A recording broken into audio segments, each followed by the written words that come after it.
Hello, all. I'm Jolie, and today I want to talk about envy and how I replaced envy with compassion for others. To start off with, I want to provide like a general definition of envy just so we're all on the same page. And I have notes with me here today, so that is what they'll be based off of. I used an article to inform most of my information for this video. It's called The Perception of Envy by Maurice Silver and John Sabini. So, what envy is basically feeling undermined by someone else's experience, what they have, who they are. And that feeling of being undermined usually comes from perceiving one's own self as not being enough or not being worthy enough. And people cope with envy in different ways, but one of the main ways is by either verbally undermining or attacking the person who is the object of their envy. And I love that, well, I don't love this, but it's interesting that envy is one of the 7 deadly sins. But unlike the other 6 sins, like being greedy or being gluttonous, this is not enjoyable. It's actually a very painful experience to feel envy. And I am getting my perception of envy based off of Leon Festinger's social comparison theory. And that is basically the idea that people compare themselves to others to evaluate their own abilities, values, and beliefs. So envy comes out of that comparison, and it's realizing that we're either different or below someone according to our own self-comparison. And that can be in so many departments. That can be in things as simple as appearance, or things more complex as in like character traits, certain relationships that others have that you don't, and just other components that really make us feel like we're less than someone else. And in general, we want to feel worthy and like we are doing well. Sometimes other people may want to feel like they're doing better than everyone else. So when we realize that someone else has something that we need or want, or that we perceive someone else as being above us, that really triggers those feelings of envy. So I feel like the baseline thing to understand from this definition is that envy comes from a feeling of not feeling comfortable or confident or feeling that self-worth inherent in all human beings because someone else's shine or light makes us feel like it takes away from ours. And that is one thing that I think we should keep in mind just when it comes to envy. And that is someone's successes, someone else's shine, what makes someone else special does not take away from what makes us special or our own shine or our own accomplishments. In reality, it's just 2 different types of success. And in a perfect world, we would come together based off of our different strengths and weaknesses to complement each other and build and grow and all that beautiful hippie stuff. But unfortunately, we live in a society, but we live in a society that promotes like competition. It promotes man eat man. It promotes wanting to be the best, because when you are at the top, you get all of the benefits. You get comfort, you get praise, you get everything you've ever wanted, or so it seems.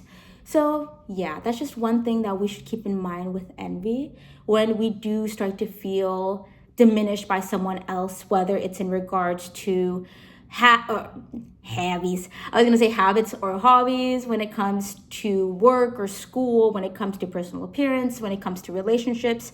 It's so important to be aware that what someone else has does not take away from what you already have, or someone else's success does not come at the cost of your failure. I think because social comparison theory is at play here, we want to take the responsibilities off of ourselves for why we're not where we want to be, and we want to blame it on someone else. Oh, I'm not in this position because someone else has this position and I don't think they deserve it. That is like an envious thought. So going into kind of how easy it is to succumb to envy and how envy really distorts how you feel about yourself and others, I think understanding that it comes from social comparison and deeming ourselves as unworthy to whoever we compared ourselves to. It's so easy in this current climate to fall into the trap of seeing someone or speaking with someone and feeling envy, especially in the age of social media. I feel like I may have said this before, but I feel like social media is the perfect place to breed envy if you wanted to breed it. Social media and what we post, especially like on Instagram or TikTok, is usually just the most perfect, polished highlight reel of what we want to present. It is not, in any sense of the word, who anyone fully is. I think that would be silly to assume that. But I feel like that assumption is made more commonly than not, if that makes sense. I feel like it's so easy to see an old friend looking great, doing cool things, and then look at our own lives and reflect and think, damn, like, how did that person get there? Why am I not there?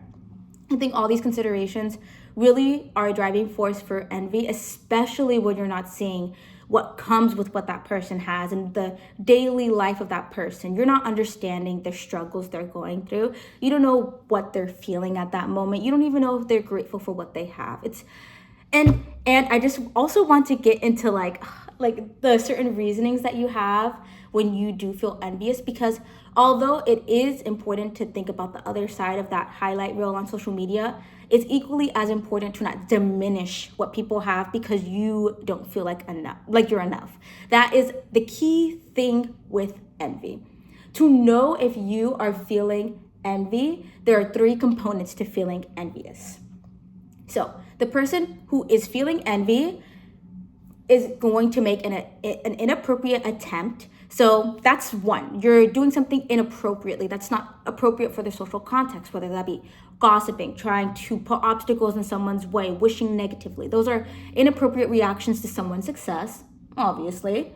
And then you're making an inappropriate attempt to demean the other person that you feel envious of. So 1 is that inappropriate action. 2 is that demeaning aspect. So you're trying to downplay their accomplishments. You're trying to say that they don't deserve that accomplishment. You're trying to say that you deserve it more. Just those things that don't celebrate or uplift the person, but do the opposite. And then the 3rd thing is that you are making these inappropriate remarks to demean the person to protect your self-worth. So there is the inappropriate action, the intent to demean, and the intent to protect the self-worth that is currently being diminished. If you are experiencing any of those 3 things in reaction to seeing someone either be beautiful or get a new car or get a new promotion or get a new position, you are probably envious. And it's important to recognize yourself in that action. But to backtrack a little more, it's also important to realize why you're feeling that way. It's so vital to recognize what is growing that seed of envy. So for example, if your friend came to you and told you that they got a brand new car, and the first thing you start to do is go text your other friend and gossip and trying to belittle the other person, talk about that they can't even afford a car, the car is not even nice, they could have got this brand, because you are secretly or internally or subconsciously upset because you don't have a new car, you've been driving the same car for 6 years, that is envy. And it's good to recognize envy, but a step below that, it's good to recognize why you're envious. And it's usually related to that 3rd aspect of protecting your self-worth and that first aspect of the inappropriate remark. So why are you feeling prompted to make that inappropriate remark? It's because that aspect of your self-worth is being triggered. In the case of the friend in the car, that friend who doesn't have a brand new car, who's been wanting a new car for years, may not have the finances, may not have the knowledge, may not have the time to buy a new car. And that is why they're lashing out and attacking and demeaning the friend with the new possession. It's very simple, but at the same time, it's very complex when these feelings do arise, especially with people around you, because you want to feel happy for others, you want to feel and celebrate with others, but it's so hard to do that when you feel like shit yourself. You know what I mean? So yeah, I have a few ideas about how we can address envy with a more compassionate and loving position rather than attacking and trying to protect ourselves. But it first starts with understanding social comparison theory. And I'm going to be reading off the screen. So we usually envy those who are close to us. That means in proximity, age, geographical location, career, status. Because within social comparison, we are subconsciously analyzing and ranking ourselves with the context of what we think about others, which may not be the truth, versus what we know about ourselves.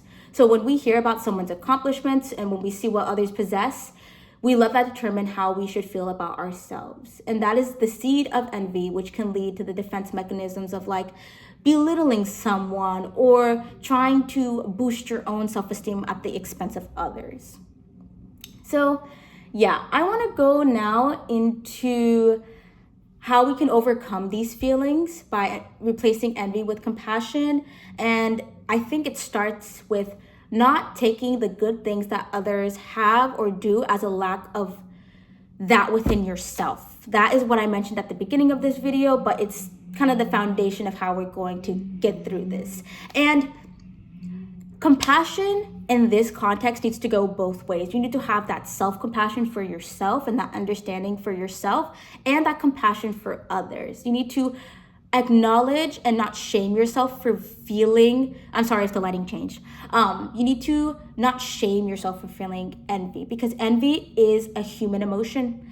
Emotions are not good or bad. They're more of a gauge of our experiences and how we're feeling about our circumstances. That is like a very productive view to have about emotions, so you're not shaming yourself. Because if you're shaming yourself, you are further going down that pipeline of envy where you're just pushing yourself further and further down that spiral of not feeling worthy and shaming yourself for feeling envious, which is making you feel even less worthy and lifting someone else up. It's really impactful actually to acknowledge that you are not having a healthy or productive reaction and then do things to combat that versus beating yourself up. Beating yourself up is so easy, but it's also a horrible habit to have. So the first thing to do is acknowledge why this hurts you, why you're feeling so unworthy. If your friend got a new car, you have to recognize that it's because you don't have that. And I think that is also the crux of envy. It's because you don't have that and you believe that if you had what that person had, it would make you feel better about yourself. And it's so important to appreciate your life, your perspective, what you have and what you've garnered, and also appreciate what others have, possess, where they are, their status. Both of those circumstances are valuable perspectives that we need to have in society, just very generally. But even in life, if we all had what the other person had, if we were all just carbon copies, this would be the most unproductive society ever. It would be boring. Like there'd be no opportunity to feel envy. And I think the opportunity to feel envy is just a basic human thing that we gotta go through, and that's lit as hell. So the next step is approaching envy with compassion for the other person. I think it's so essential to realize that we all struggle. Your mom struggles, your teacher struggles, your coworker struggle. We all struggle. Like that is a universal truth. We all are going through it. Not like to varying extremes we're going through it, but we're all going through it at some level. And I think it's so important to realize that we're all going through it, but we all also have different successes and we all have different things that we can be proud of. And to have that perspective for yourself, but for other humans as well, is what's going to kick you out of feeling so envious, if that is like a habitual thing for you.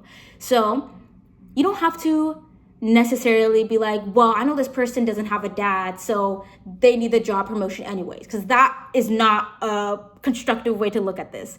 It's more of feeling true joy that that person, for example, got a promotion, and also considering the fact that there are other things in their life that balance that out. They're not just living this perfectly ideal life, and that all of that is okay. And it's okay for you to be in the position that you are at, to have the experiences that you have. And even if you perceive it as less than that person with the new promotion or better than the person with the new promotion, the whole idea is to not diminish what that person has. You want to uplift them. Who doesn't want to be uplifted when we accomplish something new? So what you're going to do to bolster compassion is uplift others. Uplift them mentally. You don't have to do it to their face, but feel practice feeling genuine joy for someone else by uplifting them. Uplifting looks like having a nice comment to say, or truly thinking about how this will benefit them in the future. That is like positive regard, because envy is breeding negative regard for that person out of a place of lack within yourself. You don't like that other person because they have something that you lack. And we can always learn from people who have more than us, or who have more experience, or who have something we want. We can always learn. And yeah, that's kind of all I have to talk about. I just wanted to talk about what envy truly is, where it comes from, and how we can combat that, and how it's so important to place value in what we already are, what we perceive as the good experiences and the bad experiences, while also acknowledging others' wins and uplifting them and raising them up, because it is just beneficial for everyone to feel a sense of pride, but it's also beneficial for us to feel acknowledged by others. And yeah, this was a little bit rambly. I don't know how much I also like the notes being there. I kind of like actually freestyling it, but it was nice to try it. And yeah, thank you so much for watching. If you have anything to add to the conversation, I would love to hear it. And yeah, I'll see you in the next one. Bye.